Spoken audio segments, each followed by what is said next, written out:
our favourite time of the week to talk to our favourite person in the world. You know who it is. It's Megyn Kelly. How are you, rock star? I just want to start by noting that I'm white and I'm straight and a woman.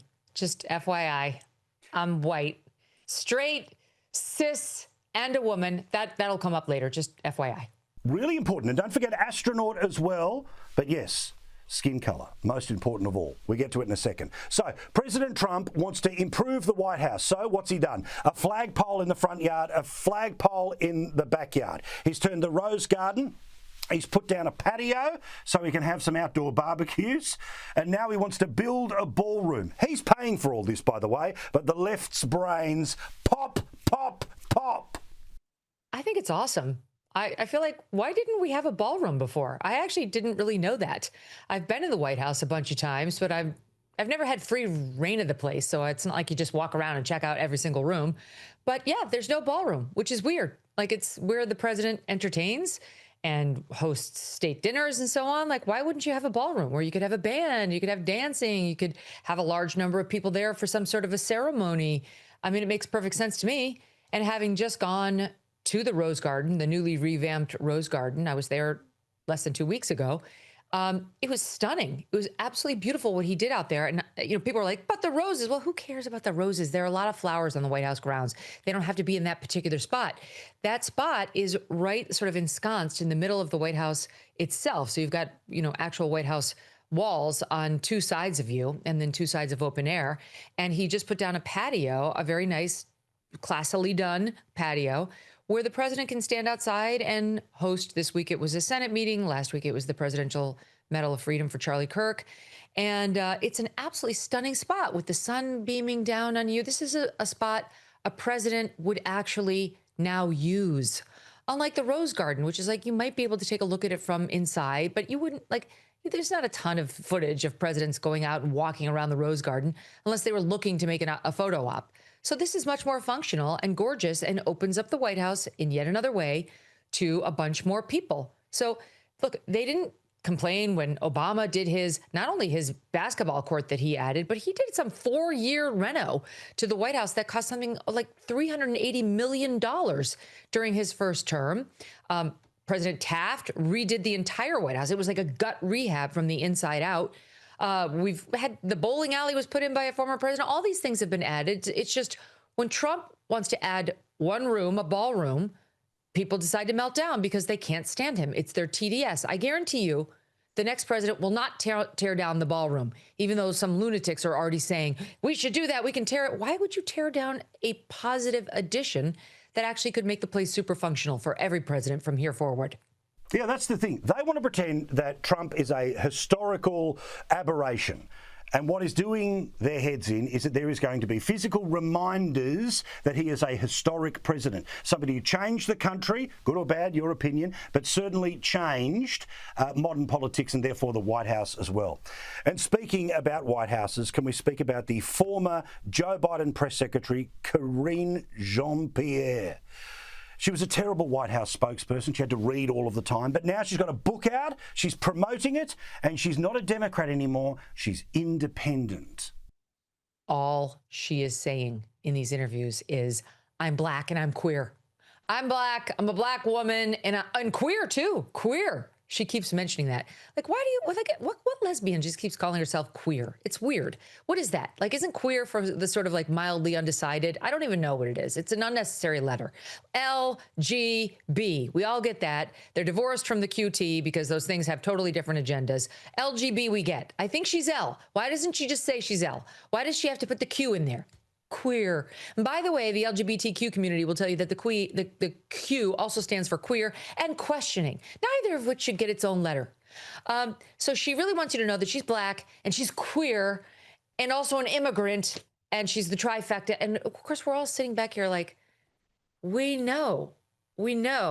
And we're white and we're blonde and we're women or we're men. Like, we just don't all run around talking about it all the time. This is the least interesting stuff about us.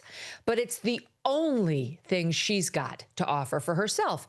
That's, of course, the reason she was offered this position. We all know that. It's the reason Kamala Harris was offered the vice presidential role. It's the reason Ketanji Brown Jackson is on the U.S. Supreme Court. It's humiliating. You should be humiliated about that fact.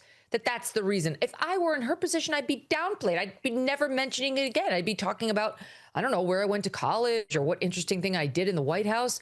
But she's so proud to tell you how black she is and how queer she is, because she realizes with her half of the aisle, it's real currency. It actually will get people to genuflect in front of her and bend the knee. That's how pathetic they all are. Now, on the subject of the book, she's still a lying liar who lies. She calls herself an independent. Why? She's very mad at the Democrat Party for not backing Joe Biden all the way through to the presidential election. What a farce. She was part of the cover-up. She knows damn well he couldn't have done it. She was part of the reason that they had to scramble to replace him in, June, July of 2024. But the lying as she's promoting this book about how she had no idea, she didn't see him on the plane ride over to the debate, so she just wasn't near him, as if it was just a one-night thing and she just missed it in the lead up. And then secondly, she's getting guff from Democrats for being such a turncoat. And the subtitle of the book is It's Independent, an insider's look at the White House. So people are giving her a hard time, like, you're such a turncoat. The Democrat Party made you. The only reason people know your name is because of this party you're ripping on. Why would you betray, like the Bidens too, by giving the insider's account of the White House? And she actually is peddling the lie that she's talking about the Trump White House. That's how dumb she is, Paul. She's so dumb. It's like when your kid comes downstairs with the blanket over his head and he thinks because he can't see you, you can't see him, and you all play along. I mean, that's fine when they're two. But this woman is a grown adult, and she actually is too stupid to realize we all know that's a lie. What do you mean? Why would you subtitle your book An Insider's Look at the Trump White House? Which, by the way, makes no sense because you have no insider's perspective on that whatsoever. So I don't know who's buying this book. Probably not many people. And I guess my only thought on it is it's been good for the laughs on the identity politics reminder. Now, I too have watched some of these interviews that she's done, and, she's getting the softballs on The View, but it feels like even in the lefty places, they're running out of things to ask her because there's nothing to ask her.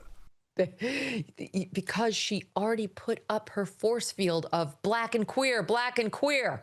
It's a force field. You're not allowed to ask tough questions. You can't probe her on her stupidity because in their world, that makes you a racist, right? Like, it's actually what they're actually doing is racist, not asking questions because they think this black queer person can't handle them. P.S. It's not her skin color or her sexuality. It's her stupidity. It's the 2 brain cells she needs just to make it to moron IQ. So that's why they pussyfoot around it. If it were a white male, even as a Democrat, they would go harder on him. And certainly a white male Republican like a Sean Spicer would be getting his jugular handed to him, even by the ladies of The View. But it's such a diminishment of her, the way they treat her. They know she can't handle it. And meantime, in her book, she writes about The View like it was, I don't know. I mean, like a seat at the royal palace with the king and queen. She's like, Whoopi gave me her cell phone number. Whoopi. And then she's like, Sarah Haynes gave me a hug. Sunny Hostin told me I do a great job. It was literally the way like a 12-year-old would write in her diary about paying a visit to a set like that or to any important people who gave the person perfunctory, nice commentary as a parting salutation. But the person took it all to heart like it meant something, like, no, I didn't really care how you were, and I wasn't actually hoping to see you again soon. Those are just parting salutations that we do in polite society. The fact that she wrote them down and put them in her book as like, they love me and I think I'm getting a job at The View. That's what she was really trying to say. And that's really what her appearance there was all about. And arguably this entire book, because there is no dumber place in all of television where, she with her minuscule little intellect might actually fit right in.